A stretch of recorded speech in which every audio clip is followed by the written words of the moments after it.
దేశంలో అసంఘటిత రంగ కార్మికులే అధికమని గత 5 ఏళ్లు అసంఘటిత కార్మికులు అనేక కష్టాలు పడ్డారని ఏపీ సీఎం చంద్రబాబు అన్నారు. వైజాగ్, రాజమండ్రి, విజయవాడ, తిరుపతి, అనంతపురం కేంద్రంగా 5 రీజనల్ హబ్లు పెడుతున్నామన్నారు.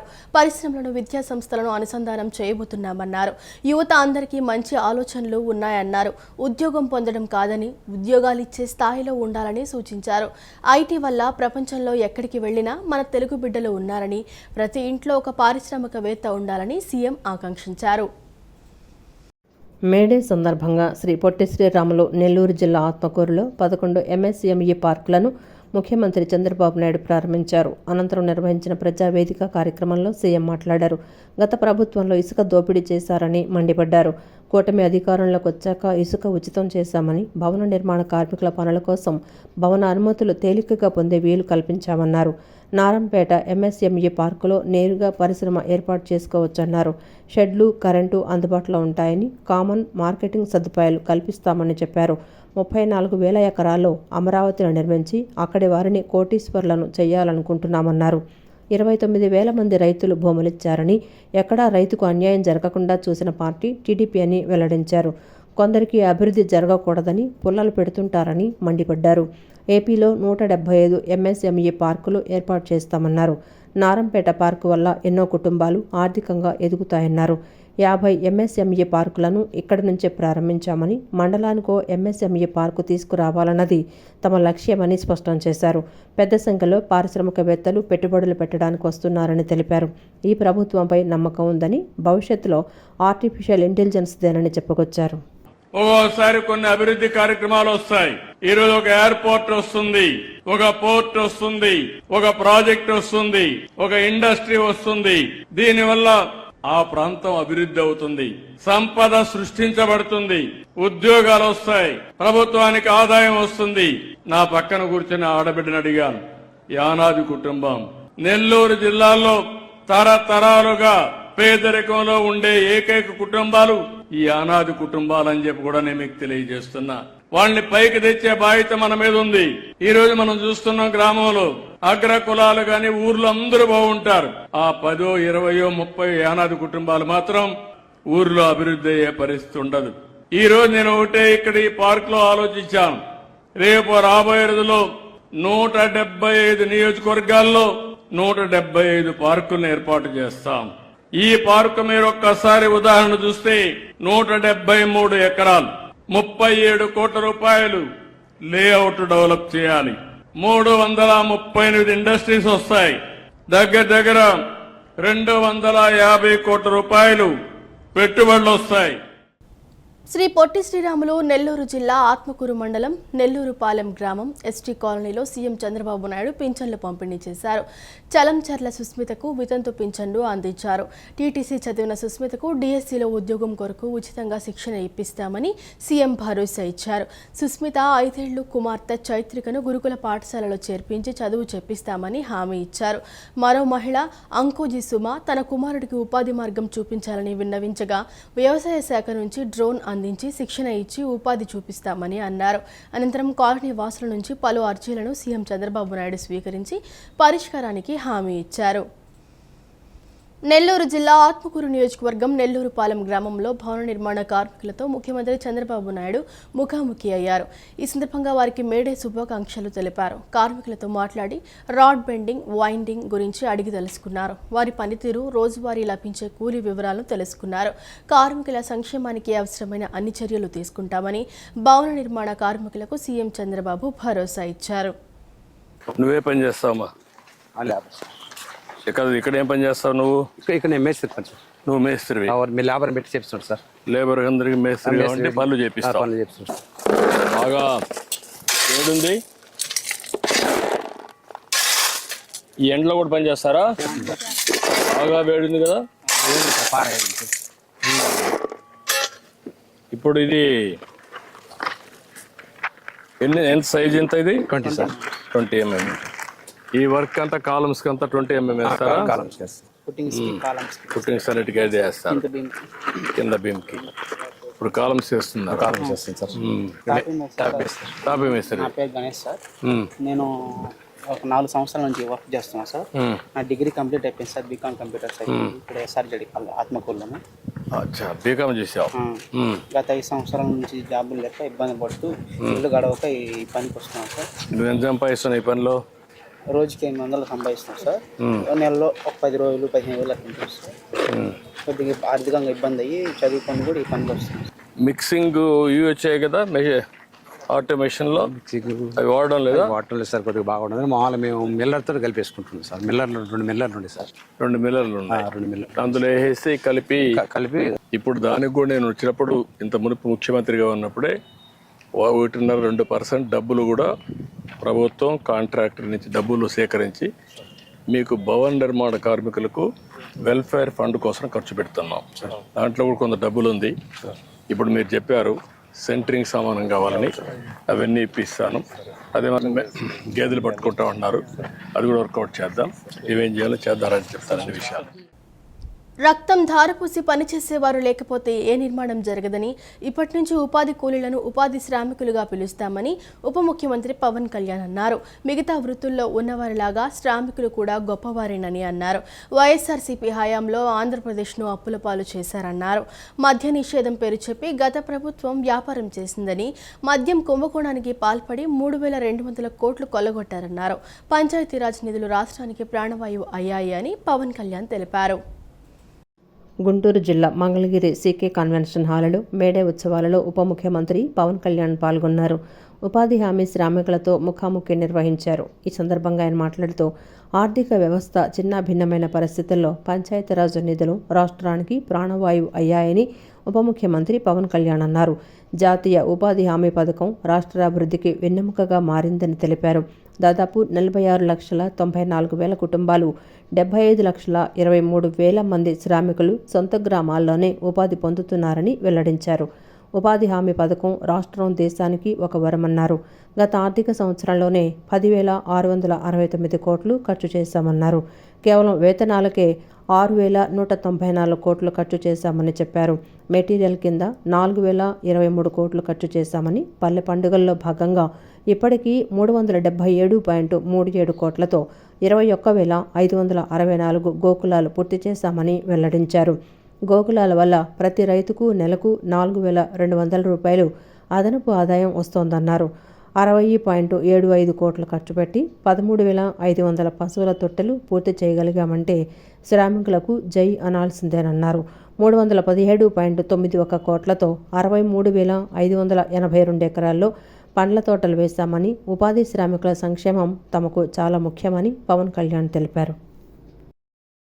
గౌరవ ప్రధానమంత్రి నరేంద్ర మోదీ గారి నాయకత్వం, వారి నిర్దేశకత్వం, వారి దార్శనికతలో గౌరవ ముఖ్యమంత్రి శ్రీ చంద్రబాబు నాయుడు గారి నాయకత్వంతో నడుస్తున్న ఈ రాష్ట్రానికి ఉపాధి శ్రామికుల సంక్షేమమే ధ్యేయం. మా అందరికీ మా ప్రభుత్వం ఎల్లవేళలా మీ అభివృద్ధి, తద్వారా పల్లెల అభివృద్ధికి నిరంతరం కృషి చేస్తుంది.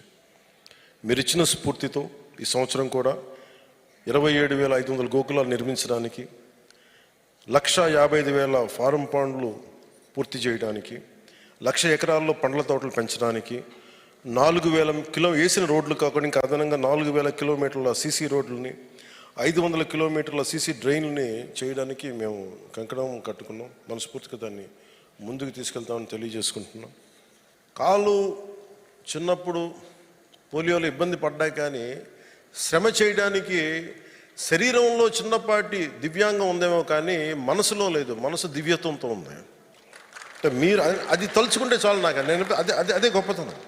అందుకని నేను పని చేయలేను అంటే నాకు దేశం ఎందుకు వెనకబాటుతనంతో ఉంటుందంటే, పని చేసేవాళ్ళు కనుక ముందు ఉంటే నేను చాలాసార్లు నేనే పని చేసేస్తాను. అందరి కోసం వెయిట్ చేయను. ఒక కుర్చీ తీసేయాలన్నా, లేదా ఒక శారీరక శ్రమ చేయాలన్నా నేను కూర్చోబెట్టి నేను ముందుంటాను ఎప్పుడు. అది నా ఇంట్లో కావచ్చు, నా ఆఫీసులో కావచ్చు, ఒకసారి పబ్లిక్ పోడియం మన పబ్లిక్ ప్లాట్ఫామ్లో కావచ్చు. అందుకని ఎప్పుడు కూడా నా ప్రత్యేకమైన నా కోరిక, ఎవరైతే శ్రామికులో పనిచేసే వాళ్ళకి should be given highest respect. ఆ డిగ్నిటీ ఆఫ్ లేబర్ని గుర్తించాలి. ఒక శాస్త్రవేత్తకి ఎంత గౌరవం ఇస్తామో శారీరక శ్రమ చేసే వాళ్ళకి కూడా అంతే గౌరవం ఇవ్వాలి. రాజధాని అమరావతి పునః ప్రారంభ కార్యక్రమానికి ప్రధాని నరేంద్ర మోడీ రానున్న నేపథ్యంలో రాష్ట్ర ప్రభుత్వం భారీ ఏర్పాట్లు చేస్తోంది. ఇప్పటికే సచివాలయం వెనుక ఏర్పాటు చేసిన సభా ప్రాంగణం వద్ద ఏర్పాట్లు అన్నీ పూర్తయ్యాయి. మంత్రులు స్వయంగా అక్కడకు చేరుకుని ఏర్పాట్లను పరిశీలించారు. సభా ప్రాంగణంలో ఎవరికి ఎలాంటి ఇబ్బంది లేకుండా చేస్తున్నామన్నారు. సభా ప్రాంగణం అంతా సిద్ధం అయినట్లేనని చెప్పారు.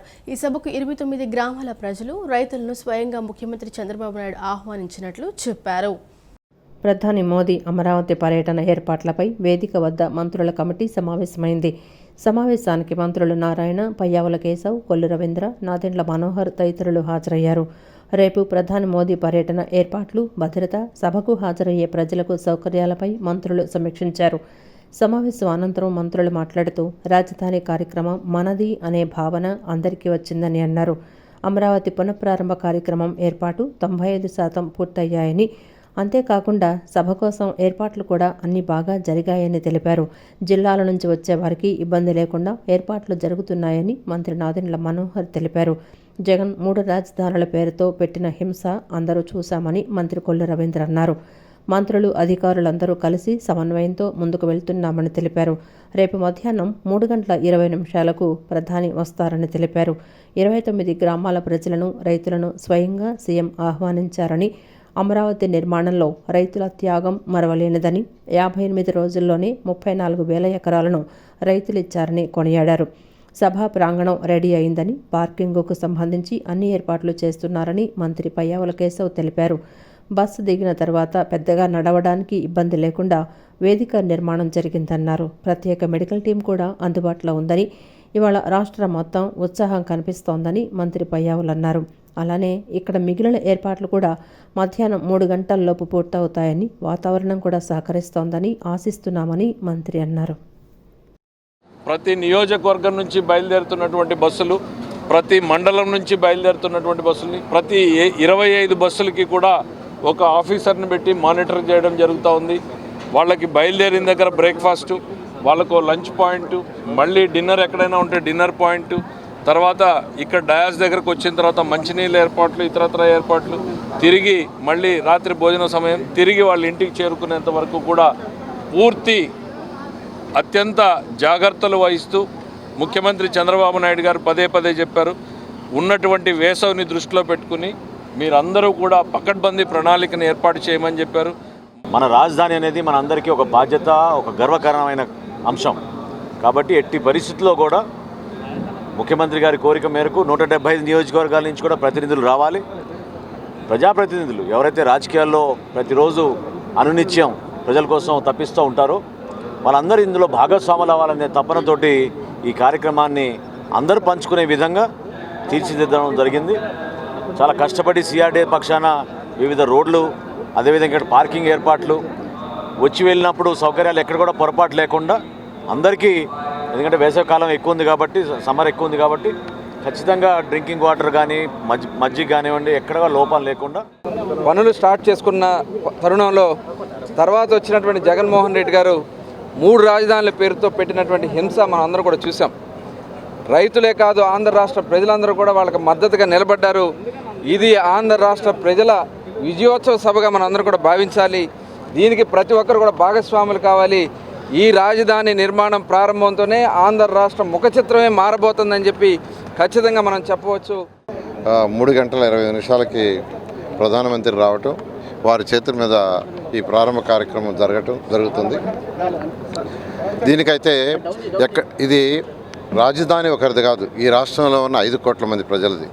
అందుకని ముఖ్యమంత్రి గారు చాలా క్లియర్గా అన్ని జిల్లాల నుంచి, అన్ని మండలాల నుంచి యాక్చువల్గా ప్రజలు వచ్చేట్టుగా చేయండి, ప్రతి కాన్స్టిట్యున్సీని ఆదేశించడం.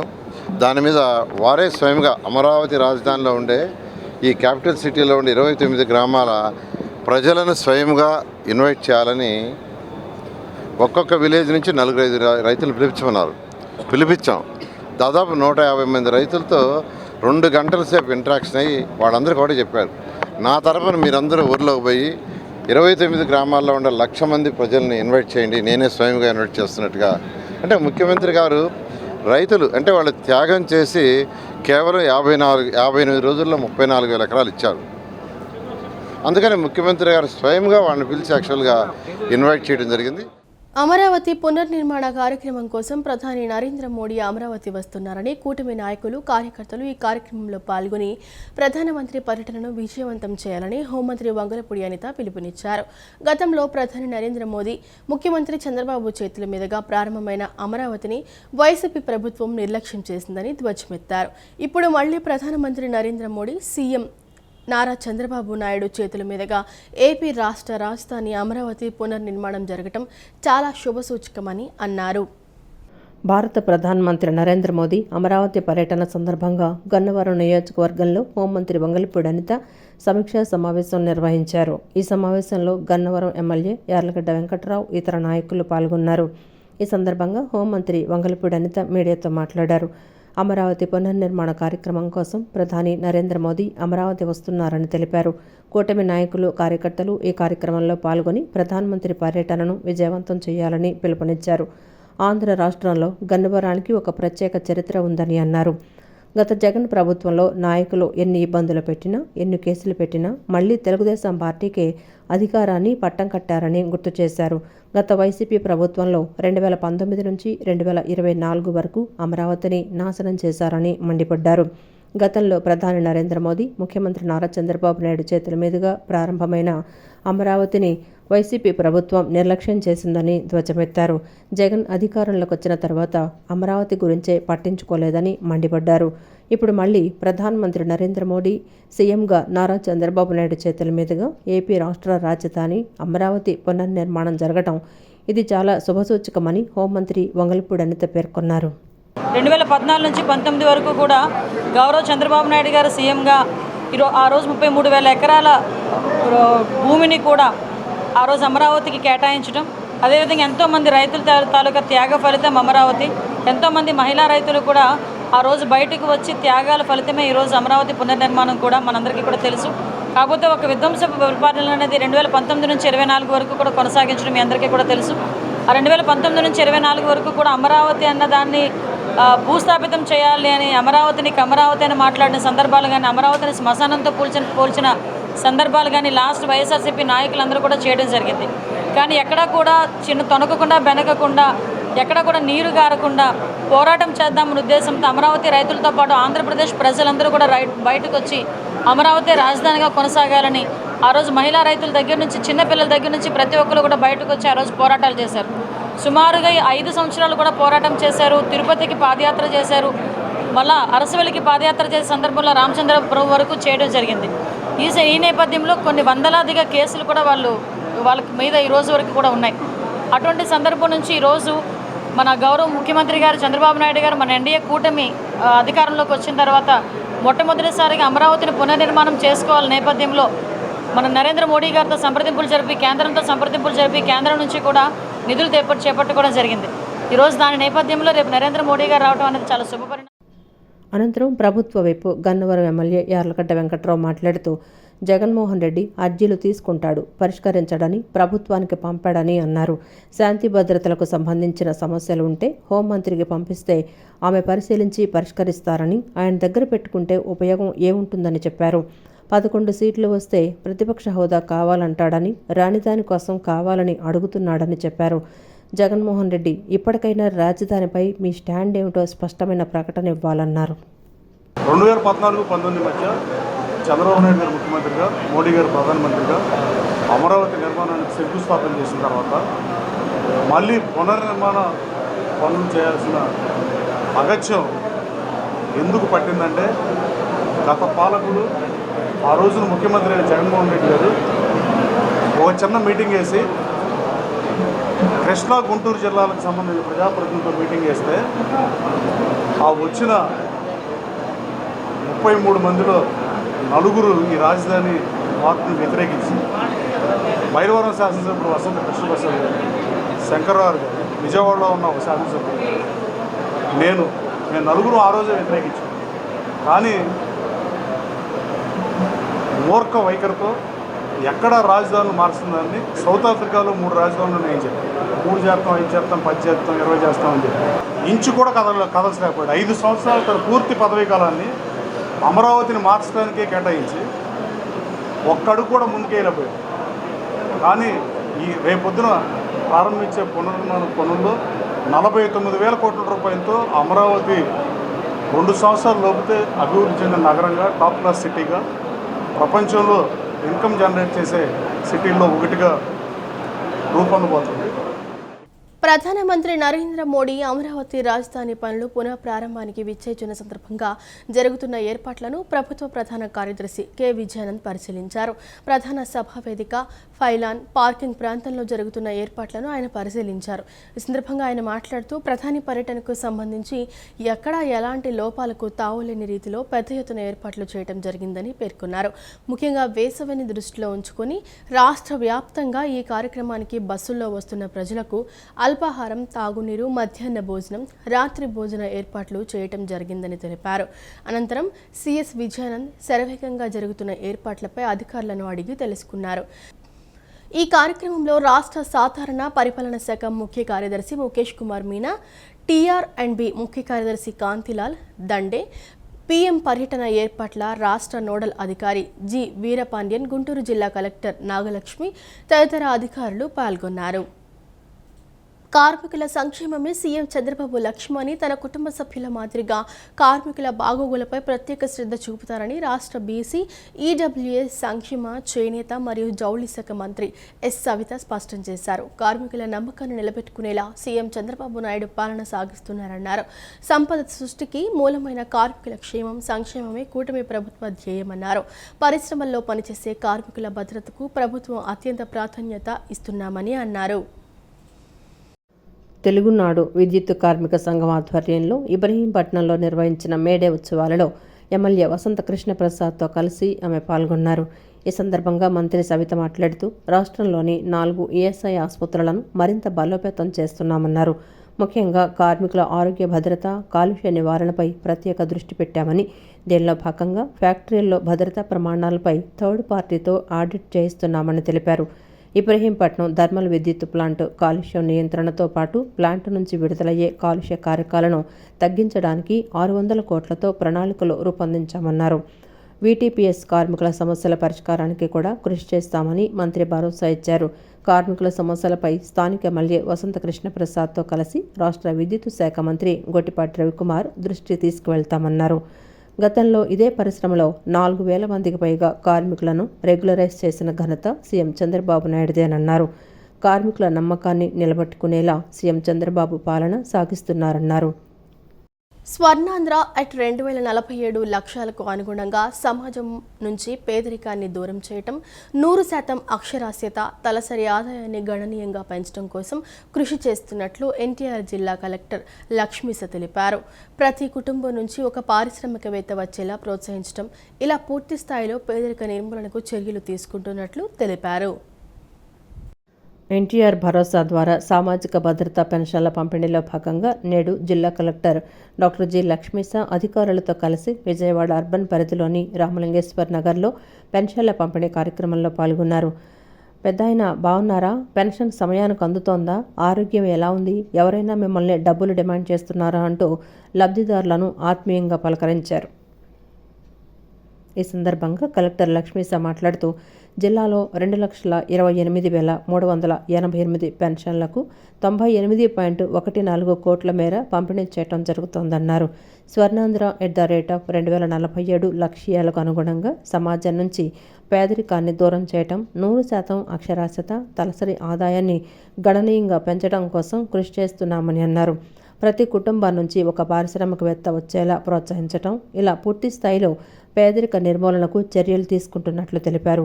ఇదే సమయంలో ప్రజలు ప్రభుత్వ సంక్షేమ పథకాలు, కార్యక్రమాలను సద్వినియోగం చేసుకుంటూ తమ కుటుంబాలను ఉన్నతంగా తీర్చిదిద్దుకోవాలని కలెక్టర్ లక్ష్మీస పేర్కొన్నారు. దేశంలో ఏ రాష్ట్రంలోనూ లేని విధంగా అత్యధికంగా పింఛన్లు అందిస్తున్న ఏకైక రాష్ట్రం ఆంధ్రప్రదేశ్ అని విజయవాడ ఎంపీ కేశినేని శివనాథ్ తెలిపారు. ప్రభుత్వం ప్రతిష్టాత్మకంగా పింఛన్లు పంపిణీ చేసిందని చెప్పారు. తమ ప్రభుత్వంలో పేదల సమస్యలను త్వరగా పరిష్కరిస్తామని పేర్కొన్నారు. దేశంలో ఏ రాష్ట్రంలోనూ లేని విధంగా అత్యధికంగా పింఛన్లు అందిస్తున్న ఏకైక రాష్ట్రం ఆంధ్రప్రదేశ్ అని విజయవాడ ఎంపీ కేశినేని శివనాథ్ తెలిపారు. విజయవాడలోని రాణిగారి తోటలో 17వ, 18వ డివిజన్లలో ఎన్టీఆర్ భరోసా పింఛన్ల పంపిణీ కార్యక్రమంలో ఎంపీ పాల్గొన్నారు. ఇంటింటికి వెళ్లి దివ్యాంగులు, వృద్ధులు, వితంతువులకు పింఛన్ సొమ్ము అందజేశారు. ఈ సందర్భంగా కేశినేని శివనాథ్ మాట్లాడుతూ చంద్రబాబు అధికారంలోకి రాగానే విడతల వారీగా కాకుండా ఒకేసారి పింఛన్ పెంచి ఎన్నికల్లో ఇచ్చిన హామీ నిలబెట్టుకున్నారని తెలిపారు. చంద్రబాబు సారథ్యంలో నవ్యాంధ్ర నిర్మాణం సాకారం అవుతుందని వెల్లడించారు. మా కూటమి ప్రభుత్వం మొదటి రోజు నుంచి మొదలుపెట్టింది. గత ప్రభుత్వాలు ఎన్నో మోసపూరిత కార్యక్రమాలు చేసి 3,000 రూపాయలు పెన్షన్ ఇస్తానని 4 సంవత్సరాలకు కూడా ఇవ్వలేకపోయింది. ఇచ్చిన మాట నిలబెట్టుకునే చంద్రబాబు నాయుడు గారు మొదటి రోజు నుంచి పాత బకాయిలతో కూడా సరిపడా పెన్షన్ ఇవ్వడం మొదలుపెట్టాం. ఆ కార్యక్రమంలో భాగంగా ఇవాళ 18వ డివిజన్ ఇక్కడ ఈ కార్యక్రమం ఇక్కడ డివిజన్ అధ్యక్షులు దుర్గారావు గారు, అంతేకాకుండా 17వ డివిజన్ కార్యకర్తలు, నాయకులు అందరం కలిసి కట్టుగా ఇక్కడ పెన్షన్ కార్యక్రమం ఇవ్వటం జరిగింది. అందరూ కూడా చంద్రబాబు నాయుడు గారు బ్రహ్మాండంగా చేస్తున్నారు. తప్పకుండా ప్రజాప్రభుత్వం మరి ఉంటే మా కష్టాలు తీరిపోతాయని ప్రజలందరూ అనుకుంటున్నారు. అదేవిధంగా మనకి కష్టాలు వాళ్ళ ఒక్కొక్కటి సంక్షేమ పథకాలు మేము ప్రజలకు అందించబోతున్నాం. ఆల్రెడీ గ్యాస్ సిలిండర్లు ఇవ్వడం మొదలుపెట్టాం, పెన్షన్లు ఇవ్వడం మొదలుపెట్టాం. రేపు మే ఎండింగ్ నుంచి అమ్మఒడి కార్యక్రమంలో భాగంగా ప్రతి పిల్లవాడు చదువుకునే తల్లికి వందనం కార్యక్రమం సందర్భంగా మే చివరి నుంచి ప్రతి చదువుకునే పిల్లవాడికి 15,000 రూపాయలు ఖాతాల్లో కూడా జమ చేయబోతున్నాం. ఇటువంటి అన్ని కార్యక్రమాలు కూడా త్వరలో జూలై నుంచి కూడా మహిళలకు ఉచితంగా బస్సు రవాణా సౌకర్యం కూడా చేయబోతున్నాం. పేదలకి ఎక్కడ అవసరం వచ్చినా మా ప్రజాప్రభుత్వం ఆధ్వర్యంలో నాయకులం, కార్యకర్తలం ప్రతిపక్షంలో ఉన్నప్పుడు ఏ విధంగా పోరాడామో ఇప్పుడు పరిష్కరించే విధంగా మేము ఈ విధంగా తిరుగుతున్నాం. అదే తెలుగుదేశం కానీ కూటమి ప్రభుత్వం కానీ యొక్క ముఖ్య ఉద్దేశం కూడా. మా నాయకులు కానీ కార్యకర్తలు కానీ మీరు చూస్తుంటే ఏ డివిజన్లో ఏ సమస్య ఉన్నా కూడా అక్కడికి వెళ్ళి సమస్య పరిష్కరించే వరకు కూడా చేస్తున్నారు. ఇటువంటి సంస్కృతి ఇక్కడ ఉండాలి, రాష్ట్రం మొత్తం మీద ఉండాలి అని కోరికే చంద్రబాబు నాయుడు గారిది. కాబట్టి రాబోయే కాలంలో అమరావతి ప్రాంతంలో భాగమైన విజయవాడ, ముఖ్యంగా ఈ కృష్ణలంక ప్రాంతంలో చాలా పనులు చేయాల్సినవి ఉన్నాయి. ప్రధానమంత్రి నరేంద్ర మోదీ రేపు ఏపీలో పర్యటించనున్నారు. అమరావతి పునఃప్రారంభ కార్యక్రమంలో పాల్గొనేందుకు మోదీ ఏపీకి రానున్నారు. ఈ సందర్భంగా ఏపీలో మోదీ పర్యటన షెడ్యూల్ ఖరారైంది.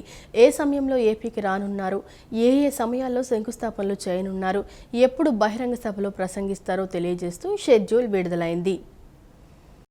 ప్రధానమంత్రి నరేంద్ర మోదీ రేపు ఏపీలో పర్యటించనున్నారు. అమరావతి పునఃప్రారంభ కార్యక్రమంలో పాల్గొనేందుకు మోదీ ఏపీకి రానున్నారు. రేపు మధ్యాహ్నం 2:55 మోదీ గన్నవరం ఎయిర్పోర్టుకు చేరుకోనున్నారు. ఈ సందర్భంగా గన్నవరం విమానాశ్రయంలో మోదీకి మంత్రులు, కమిటీ నేతలు స్వాగతం పలకనున్నారు. గన్నవరం ఎయిర్పోర్టు నుంచి హెలికాప్టర్ ద్వారా మధ్యాహ్నం 3:15 వెలగపూడి సచివాలయం వద్ద ఉన్న హెలీప్యాడ్కు పీఎం చేరుకుంటారు. హెలీప్యాడ్ వద్ద ప్రధాని మోదీకి ముఖ్యమంత్రి చంద్రబాబు, డిప్యూటీ సీఎం పవన్ కళ్యాణ్ ఘన స్వాగతం పలకనున్నారు. మధ్యాహ్నం 3:30 సభాస్థలికి చేరుకొని అమరావతి పునఃప్రారంభ కార్యక్రమంలో ప్రధాని పాల్గొనున్నారు. రాజధాని అమరావతిలో పలు ప్రాజెక్టులకు శంకుస్థాపనలతో పాటు రాష్ట్రంలో వివిధ ప్రాంతాల్లో కేంద్రం చేపట్టిన ప్రాజెక్టులకు శంకుస్థాపనలు, ప్రారంభోత్సవాలు చేయనున్నారు. 1:15 పాటు ప్రధాని మోదీ సభలో పాల్గొంటారు. కార్యక్రమం అనంతరం సాయంత్రం 4:55 తిరిగి హెలికాప్టర్ ద్వారా గన్నవరం ఎయిర్పోర్టుకు చేరుకుంటారు. అక్కడి నుంచి విమానం ద్వారా ఢిల్లీకి వెళ్లనున్నారు. అమరావతి పునఃప్రారంభాన్ని ప్రతిబింబించేలా ప్రత్యేకంగా పైలాన్ ఏర్పాటు చేస్తున్నారు. మే 2వ తేదీన అమరావతికి రానున్న ప్రధాని మోదీ ఈ పైలాన్ను ఆవిష్కరించనున్నారు. అమరావతిని సూచించేలా ఆంగ్ల అక్షరం ఏ ఆకారంలో పైలాన్ను రూపొందించారు. బహిరంగ సభ వెనుక వైపున ఈ పైలాన్ను ఏర్పాటు చేశారు. పైలాన్ మధ్యలో ప్రధాని మోదీ, సీఎం చంద్రబాబు పేర్లను గ్రానైట్ రాళ్లపై చెక్కారు. రాజధాని అమరావతి నిర్మాణ పనులు పునఃప్రారంభానికి సంబంధించి పైలాన్ను ఏర్పాటు చేస్తున్నారు. రేపు ప్రధాని నరేంద్ర మోడీ ఈ పైలాన్ను ఆవిష్కరిస్తారు. రేపు మధ్యాహ్నం 3 విజయవాడ చేరుకోనున్న ప్రధాని 3:20 సభా ప్రాంగణానికి చేరుకుంటారు. రాజధాని పునఃప్రారంభ పనులను సూచిస్తూ సిఆర్డీఏ ఈ పైలాన్ను రూపొందించింది. సరిగ్గా సభా వేదికకు వెనుకగా ఈ పైలాన్ను నిర్మిస్తున్నారు. ఏ ఫర్ అమరావతి అనేలా ఆంగ్లాక్షరం ఏను ప్రతిబింబించేలా దాదాపు 20 అడుగుల ఎత్తుతో ఈ పైలాన్ను నిర్మిస్తున్నారు. అత్యంత ప్రతిష్టాత్మకంగా సిఆర్డీఏ రాష్ట్ర ప్రభుత్వం దీనిని రూపొందించింది. మంత్రుల కమిటీ ఈ డిజైన్ను స్వయంగా ఎంపిక చేసింది. ఏ అక్షరంతో అమరావతి, ఏ అక్షరంతో ఆంధ్రప్రదేశ్ పేర్లు సూచిస్తాయి. ఏ ఫర్ ఆర్టిఫిషియల్ ఇంటెలిజెన్స్కు ప్రతీకగా రూపొందించారు. ముకుళిత హస్తాలను ప్రతిబింబించేలా ఏ అక్షరాన్ని రూపుదిద్దించారు. అమరావతి ముకులిత హస్తాలతో ప్రజలకు, దేశాన్ని, ప్రపంచాన్ని స్వాగతం పలుకుతోంది అనే రీతిలో రూపకల్పన చేశారు. పైలాన్ మధ్యలో ప్రధాని మోదీ, సీఎం చంద్రబాబు పేర్లను గ్రానైట్ రాళ్లపై చెక్కారు. ఆంధ్రప్రదేశ్ రాజధాని అమరావతి పనుల పునః ప్రారంభోత్సవానికి ప్రభుత్వం అన్ని జిల్లాల నుంచి ప్రజలను సమీకరిస్తోంది. రాష్ట్రంలోని 26 జిల్లాల వాసులను భాగస్వాములను చేయనుంది.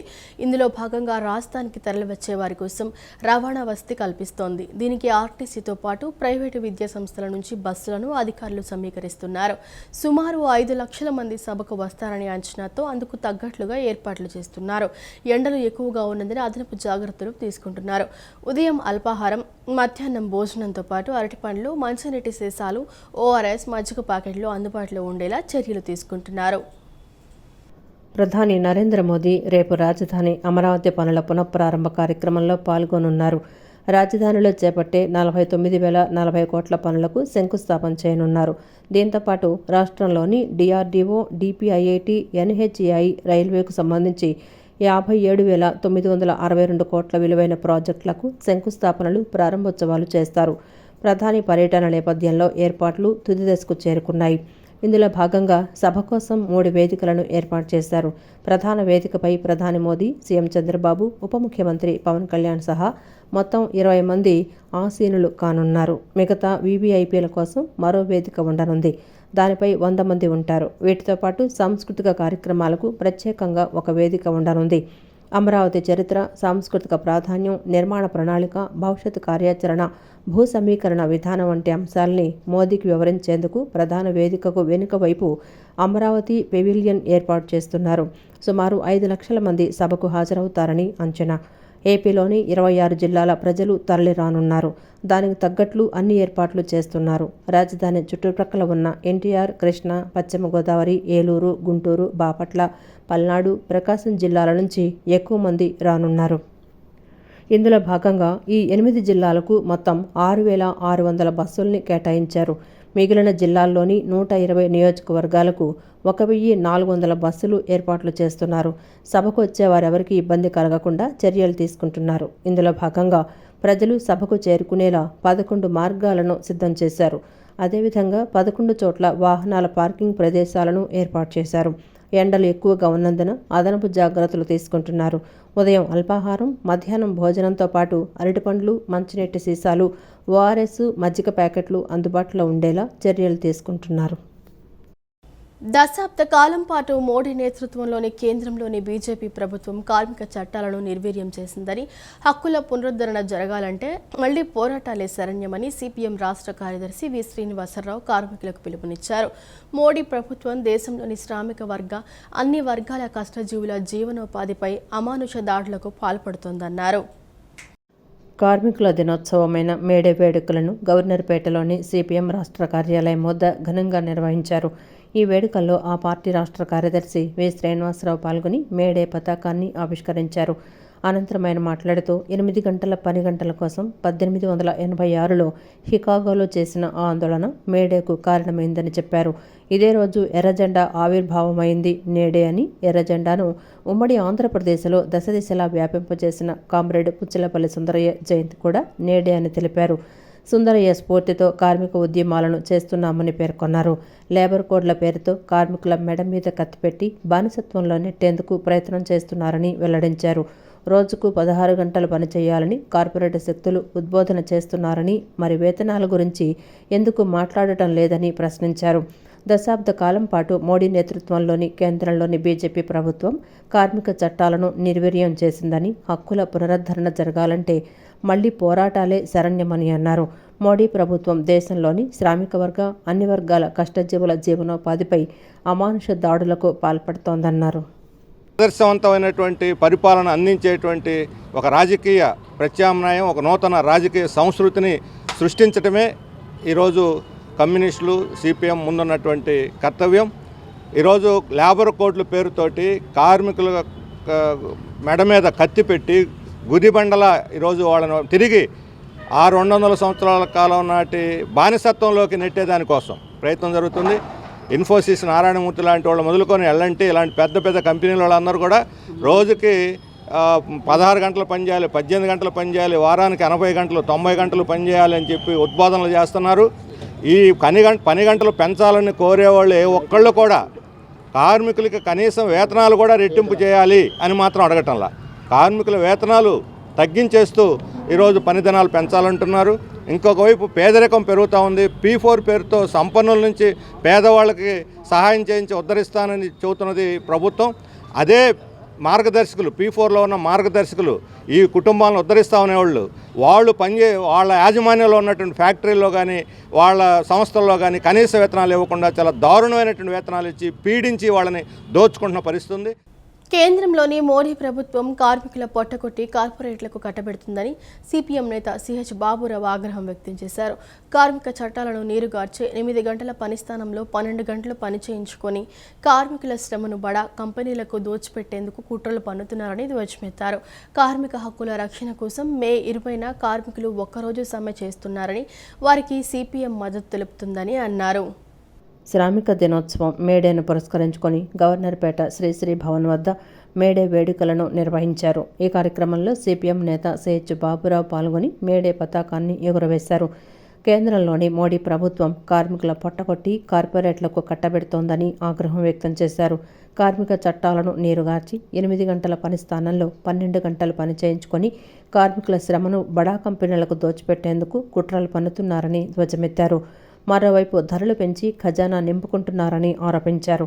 అంబానీలు, ఆదానీలు కోట్లకు పడగలెత్తుతున్నారని, ఇందుకు మోడీ, అమిత్ షా కారణమని వ్యాఖ్యానించారు. కూటమి ప్రభుత్వం కార్మికులకు సంక్షేమ బోర్డు ఏర్పాటు చేస్తామని, కనీస వేతనం అమలు చేస్తామని హామీ ఇచ్చి మోసం చేశారని దుయ్యబట్టారు. కూటమి నాయకులకు మేడే శుభాకాంక్షలు తెలిపే హక్కు లేదన్నారు. కార్మికులకు కనీస సౌకర్యాలు పట్టించుకోవటం లేదని, ఎమ్మెల్యేలు, ఎంపీలకు మాత్రం జీతాలు పెంచుకుంటున్నారని విమర్శించారు. కాశ్మీర్లో మతోన్మాదుల ఉగ్రదాడిని ఎదుర్కోవాలంటే ఐక్య పోరాటం కావాలని, కానీ మోడీ, ఆర్ఎస్ఎస్ మతాల మధ్య చిచ్చు రేపుతున్నారని ధ్వజమెత్తారు. కార్మికుల హక్కుల రక్షణ కోసం మే 20న కార్మికులు ఒక్కరోజు సమ్మె చేస్తున్నారని, వారికి సిపిఎం మద్దతు తెలుపుతుందని అన్నారు. కార్మిక చట్టాలని నీరుగార్చి కార్మికులకి సాధించుకున్న హక్కులు కూడా లేకుండా 8 గంటల పని స్థానంలో 12 గంటలు 14 గంటలు పనిచేయించుకుని బడా కంపెనీలకి దోచిపెట్టడానికి కుట్రలు పన్నుతూ ఉంది. ఇంకోవైపున ధరలు పెంచి ఖజానా నింపుకుంటా ఉంది. అంబానీలు, అదానీలు మాత్రం కోట్లకి కుబేర్లు ఎత్తుతున్నారు. దీనికి మోడీ, బీజేపీ అండా కారణం. రాష్ట్రంలో ఉన్నటువంటి కూటమి ప్రభుత్వం ఎన్నికల ముందు కార్మికులకి సంక్షేమ బోర్డులు ఏర్పాటు చేస్తాం, కనీస వేతనాలు పెంచుతాను హామీ ఇచ్చారు. ఈరోజు మేడే శుభాకాంక్షలు చెప్పడానికి వాళ్ళ హక్కు ఎక్కడుంది? కార్మికులకి కనీసమైనటువంటి సౌకర్యాలు కూడా పట్టించుకోవట్లేదు. ఎమ్మెల్యేలకి, ఎంపీలకి, మంత్రులకి జీతాలు పెంచుతారా, పెన్షన్లు ఇస్తారా, కానీ కార్మికులకు మాత్రం సౌకర్యాలు ఉండవా? మరి ఏమిటి వాళ్ళ? అందుకే ఈ తీరు మారాలి. దానికి తోడు కాశ్మీర్లో ఉగ్రవాదులు మతాల పేరుతో చిచ్చు పేర్పి మారణకాండ చేశారు. వాళ్ళని ఎదుర్కోవాలంటే దేశమంతా ఒక్కటిగా నిలవాలి, ఐక్యంగా పోరాడాలి. కేంద్ర, రాష్ట్ర ప్రభుత్వం అనుసరిస్తున్న కార్మిక వ్యతిరేక విధానాలపై సమిష్టిగా పోరాడతామని సిఐటియు రాష్ట్ర అధ్యక్షులు ఏవి నాగేశ్వరరావు స్పష్టం చేశారు. అనేక పోరాటాల ద్వారా సాధించుకున్న కార్మిక చట్టాలను మోడీ సర్కార్ తుంగలో తొక్కి లేబర్ కోడ్లను అమలు చేసి కుట్రలు చేస్తున్నారని ధ్వజమెత్తారు. హక్కుల పరిరక్షణ కోసం సిఐటియు పోరాడుతుందని, ఇందులో భాగంగానే మే 20న కేంద్ర కార్మిక సంఘాల పిలుపు మేరకు ఒక్కరోజు సమ్మె చేపడుతున్నట్లు ప్రకటించారు. పటమట ఈ సేవ వద్ద సిఐటియు ఆధ్వర్యంలో మేడే వేడుకలు ఘనంగా నిర్వహించారు. ఈ కార్యక్రమంలో సిఐటియు రాష్ట్ర అధ్యక్షులు ఏబి నాగేశ్వరరావు పాల్గొని మేడే పతాకాన్ని ఎగురవేశారు. అనంతరం ఆయన మాట్లాడుతూ ప్రపంచవ్యాప్తంగా మేడే జరుపుకుంటున్న శ్రామిక వర్గానికి శుభాకాంక్షలు తెలుపుతుందని చెప్పారు. కార్మికులు పోరాడి సాధించుకున్న హక్కులను మోడీ సర్కారు తుంగలో తొక్కుతూ 4 లేబర్ కోడ్లు అమలు చేసిందని మండిపడ్డారు. ఈ కోడ్లను అమలు చేసేందుకు కేంద్రం ప్రయత్నం చేస్తోందని ధ్వజమెత్తారు. కనీస వేతనం అమలు చేయాలని, అసంఘటిత కార్మికులను సమగ్ర చట్టం తీసుకురావాలని డిమాండ్ చేశారు. హక్కుల పరిరక్షణ కోసం సిఐటియు పోరాడుతుందని, ఇందులో భాగంగానే మే 20న కేంద్ర కార్మిక సంఘాల పిలుపు మేరకు ఒక్కరోజు సమ్మె చేపడుతున్నట్లు ప్రకటించారు. కార్మికులు పోరాడి సాధించుకున్న హక్కుల మీద దాడి జరుగుతోంది. మన దేశంలో పోరాడి సాధించుకున్న 29 కార్మిక చట్టాలని తొంగలో తొక్కుతూ 4 లేబర్ కోడ్లను కేంద్రంలోని మోడీ ప్రభుత్వం తెచ్చింది. దానికి టీడీపీ వైసీపీలు పార్లమెంట్లో తందానా అన్న పరిస్థితి ఉంది. కార్మికుల పోరాటాలతో ఇప్పటిదాకా అది అమల్లోకి రాలేదు. అమలు చేసి ప్రయత్నం కేంద్రంలోని మోడీ ప్రభుత్వం చేస్తోంది. అటువంటి ప్రయత్నాలని ప్రతిఘటిస్తాం అని చెప్పి మోడీ ప్రభుత్వానికి హెచ్చరిక చేస్తూ ఉన్నాం. కనీస వేతనాలు, పని పరిస్థితులు, భద్రత, సంక్షేమం ఏవైతే ఉన్నాయో వీటన్నిటినీ కూడా, ఈ చట్టాలన్నింటినీ కూడా అమలు చేయాలని, లేబర్ కోడ్లను రద్దు చేయాలని, కనీస వేతనం 26,000 ఇవ్వాలని, స్కీమ్ వర్కర్లందరినీ కూడా కార్మికులుగా గుర్తించి. అనంతరం సిఐటియు నేత దోనెపూడి కాశీనాథ్ మాట్లాడుతూ కార్మిక వర్గానికి ఐక్యం చేసి పెత్తందారీ పోకడలకు వ్యతిరేకంగా కార్మికులు పోరాడాలని పిలుపునిచ్చారు. కార్మికుల సమస్యలపై సమిష్టిగా పోరాడతామని పేర్కొన్నారు. పెట్టుబడిదారీ విధానాలను నిరసించాలని ఆయన సూచించారు. 139వ మే దినోత్సవం సందర్భంగా ఈరోజు ప్రపంచవ్యాప్తంగా కార్మిక లోకం యావత్తు కూడా అత్యంత ఉత్సాహపూరితమైనటువంటి వాతావరణంలో శత్రువుకి వ్యతిరేకంగా, పెట్టుబడిదారీ విధానానికి వ్యతిరేకంగా సోషలిస్టు సమాజాన్ని నిలబెట్టుకోవాలని చెప్పనేటువంటి ఉద్దేశంతో జరుగుతూ ఉన్నటువంటి ఈ పోరాటానికి మొత్తం కార్మిక వర్గం కూడా చేదోడు వాదోడుగా ఉండి ఈ దేశంలో మోడీకి వ్యతిరేకంగా, అమిత్ షాకి వ్యతిరేకంగా, ఈ పాలనా విధానాలకు వ్యతిరేకంగా, కేంద్ర ప్రభుత్వ విధానాలకు వ్యతిరేకంగా ఎలాంటి సమస్య తీసుకొచ్చి ముందుకెళ్ళినా మే 20వ తేదీ లాంటి సమ్మెలు భవిష్యత్తులో అనేకం వస్తాయి. ప్రపంచంలో జరుగుతున్న పరిణామాలకు వ్యతిరేకంగా భారతదేశంలో కేంద్ర రాష్ట్ర ప్రభుత్వాల ప్రజా కార్మిక వ్యతిరేక విధానాలకు వ్యతిరేకంగా కార్మిక లోకం నగారా మోగించేందుకు మేడే రోజున ప్రతిజ్ఞ బూనిందని సిఐటియు నగర గౌరవ అధ్యక్షులు దోనెపూడి కాశీనాథ్ అన్నారు. లేబర్ కోడ్లు చట్టాలకు వ్యతిరేకంగా మే 20వ తేదీన జరుగుతున్న దేశవ్యాప్త సమ్మెను జయప్రదం చేయాలన్నారు. విజయవాడ వెహికల్ డిపో వద్ద మేడే వేడుకలను నిర్వహించారు. సిఐటియు నగర గౌరవ అధ్యక్షులు దోనెపూడి కాశీనాథ్ అరుణ పతాకాన్ని ఆవిష్కరించారు.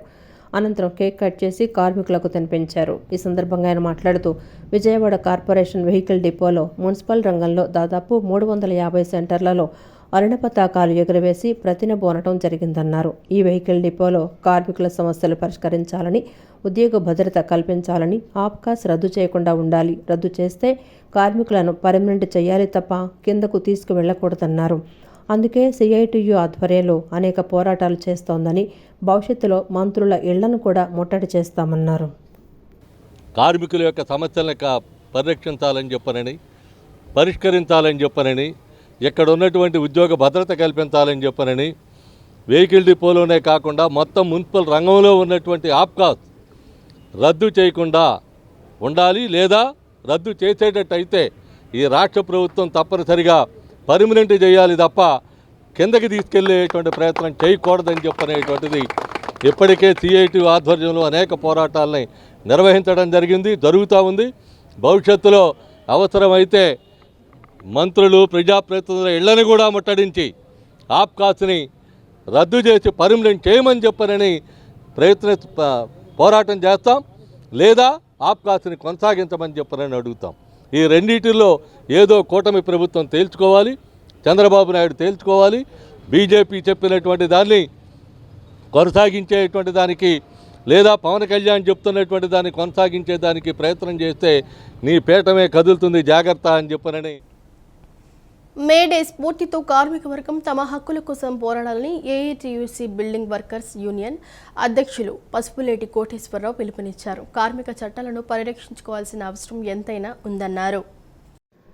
సీతారాంపురం వద్ద సిఐటియు ఆధ్వర్యంలో మేడే వేడుకలు ఘనంగా నిర్వహించారు. ఈ సందర్భంగా ఏఐటియుసి బిల్డింగ్ వర్కర్స్ యూనియన్ అధ్యక్షులు పసుపులేటి కోటేశ్వరరావు మేడే పతాకాన్ని ఎగురవేశారు. అనంతరం కార్మికులకు అల్పాహారం పంపిణీ చేశారు. అనంతరం ఆయన మాట్లాడుతూ అమరుల త్యాగాలతో మేడే ఏర్పడిందని చెప్పారు. కేంద్ర ప్రభుత్వ విధానాల వలన ప్రైవేటీకరణ, కాంట్రాక్టీకరణ, అతి తక్కువ వేతనాలతో పనిచేయటం, పని భద్రత లేకపోవటం లాంటి అనేక సమస్యలతో కార్మిక వర్గం నేటికి ఇబ్బందులు పడుతోందని ఆవేదన వ్యక్తం చేశారు. కార్మిక చట్టాలను పరిరక్షించుకోవాల్సిన అవసరం ఎంతైనా ఉందన్నారు. ప్రతి సంవత్సరం ఘనంగా ఈ వేడుకలు జరుపుతామని చెప్పారు. ఈ సందర్భంగా కార్మిక లోకానికి శుభాకాంక్షలు తెలియజేశారు.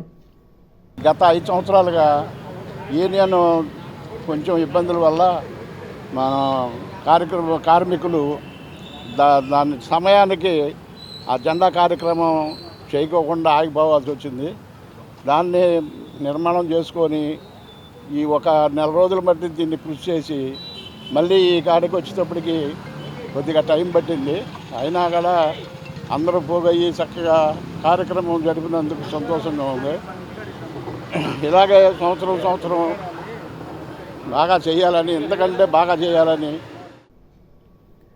అనంతరం యూనియన్ కోశాధికారి శ్రీనివాసరావు, జాయింట్ సెక్రటరీ కనకారావు మాట్లాడుతూ సీతారాంపురం వద్ద నుండి అనేక మంది కార్మికులు తమ పనులు చేసుకుంటూ అభివృద్ధి బాటలో నడుస్తున్నారని చెప్పారు. గత 5 ఏళ్లుగా వేడుకలు చేయలేకపోయినా నేడు రెట్టింపు ఉత్సాహంతో కార్యక్రమం చేపట్టామని వెల్లడించారు. చాలా సంతోషంగా పండగ రూపంగా జరిపారు సంవత్సరం మేడే కార్యక్రమం. అలాగే ప్రతి సంవత్సరం జరుపుకుంటే బాగుంటుందని మా ఆశయం బాగుంటుందని, అలాగే మా తరపున ప్రభుత్వం కూడా కోరుకుంటున్నాం.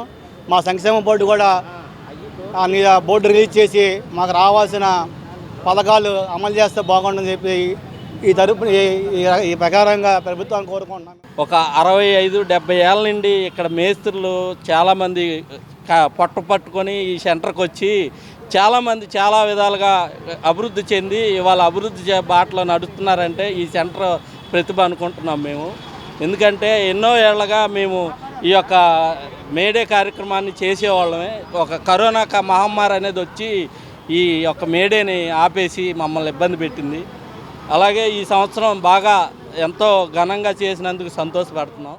Vijayawada AC refrigeration technicians association ఆధ్వర్యంలో గాంధీనగర్ శైలజా థియేటర్ వద్ద ఉన్న కార్యాలయం నందు మజ్జిగ పంపిణీ కార్యక్రమం ఘనంగా జరిగింది. ఈ సందర్భంగా అసోసియేషన్ అధ్యక్షులు కొమ్మవరపు దివాకర్ మాట్లాడుతూ ప్రతి సంవత్సరం మాదిరిగానే ఈ సంవత్సరం కూడా పాదచారులు, వాహనదారుల దాహార్తిని తీర్చడానికి ఈ కార్యక్రమం చేపట్టామన్నారు. మేడే సందర్భంగా నేడు ఈ కార్యక్రమం తలపెట్టినట్లు చెప్పారు. 300 లీటర్ల మజ్జిగను ప్రజలకు పంపిణీ చేశామని ఆయన తెలిపారు. అసోసియేషన్ సభ్యులందరూ ఎంతో ఆనందంగా ఈ కార్యక్రమంలో పాల్గొన్నారన్నారు.